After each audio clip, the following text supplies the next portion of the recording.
جو ایران میں کشیدگی چل رہی ہے جی، اسرائیل جیسے اس کے اوپر حملے کر رہا ہے اور جس طریقے سے ایک سپریم لیڈر کی شہادت ہوئی اور ان کے ساتھ کئی جو اور ان کے مسلح افراد کے جو ڈیزگنیشن ہولڈر تھے ان کی بھی شہادت ہوئی، بڑی افسوس ہوا جی، بڑا افسوسناک واقعہ ہے کیونکہ ہمارا مسلمان بھائی ہے، ہمارا پڑوسی ہے، ہمارا دل خون کے آنسو رو رہا ہے۔ اور پھر اس کے بعد جو ان کی طرف سے جو اٹیکس ہوئے، ظاہری بات ہے انہوں نے اپنی سیفٹی کے لیے پھر اٹیکس کی ان کی ایئر بیسز پہ امریکہ کی ڈفرینٹ جو مسلم ممالک پر، اس پہ بھی افسوس ہے، وہ بھی ہمارے مسلمان بھائیوں پر ہی ہوئے۔ پاکستان کی جہاں تک بات آ جاتی ہے جی، تو پاکستان ہمیشہ آپ کو پتہ ہے ہر مشکل کے ساتھ ڈٹ کر کھڑا رہا۔ پاکستان پہ جب مارکہ حق کی باری آئی تو ہم لوگ انشاءاللہ ڈٹ کر کھڑے تھے، اور غضب للحق پہ اب دیکھ لیں کہ ہم کس طریقے سے ڈٹ کر کھڑے ہیں۔ تو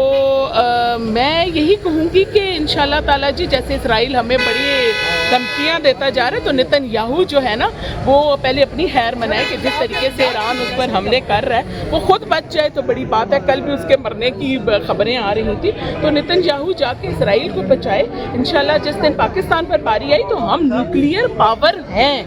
وہ یہ نہ سوچے جو نیوکلیئر پاور ہے اس کی اپنی ایک طاقت ہے، تو ہم تو نیوکلیئر پاور ہیں، تو ہم تو ڈٹ کر کھڑے ہیں انشاءاللہ تعالیٰ۔ اور DGISPR نے اس کو جواب بھی دے دیا کہ تم لوگ یہ مت سمجھنا، پہلے تم لوگ جن کے ساتھ مقابلہ کر رہے تھے وہ شاید نیوکلیئر پاور نہیں تھے، ہم نیوکلیئر پاور ہیں، تو ہم ایسا جواب دیں گے، ایسی ہی تمہیں للکار دیں گے کہ انشاءاللہ تم کبھی دوبارہ پاکستان کی طرف آنکھ اٹھا کر نہیں دیکھو گے۔ میم یہ بتائیے کہ عالمی کشیدگی کی طرف، لیکن افغانستان اور پاکستان کے درمیان بھی کشیدگی ہے، حالات کافی گمبھیر ہیں، تو اب یہ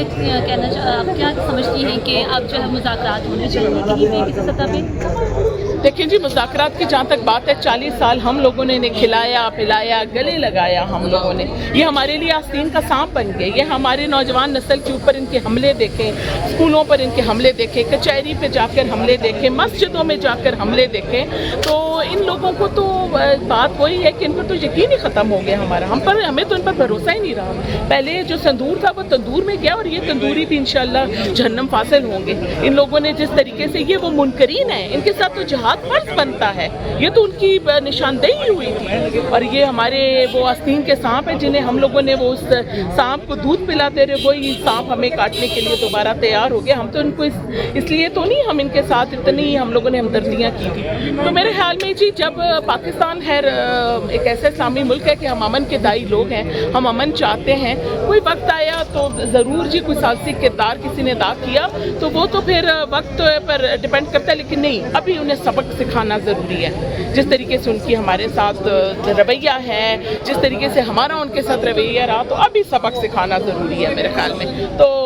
ابھی وہ سبق سیکھ بھی چکے ہیں، ہم نے ان کے مورچوں پر بھی قبضے کیے، انہوں نے امن کے جھنڈے بھی لہرا دیے، لیکن ہمارے فوجی جو ہے نا، پاک فوج کے جوان، ہم لوگ ان کی طرف بڑھتے جا رہے ہیں، اور انشاءاللہ تعالیٰ جو DHA بن کے رہے گا جا کے افغانستان میں، یہ ہمارے ساتھ مقابلہ کر رہے ہیں، ان کی کوئی اور بھول تھی۔ وہ ہم لوگ دوست بھی بڑے اچھے ہیں، لیکن جب ہماری دشمنی کی باری آتی ہے نا تو ہم دشمن بھی بڑے کڑے ہیں، تو انشاءاللہ ہم ڈٹ کر جواب دیں گے۔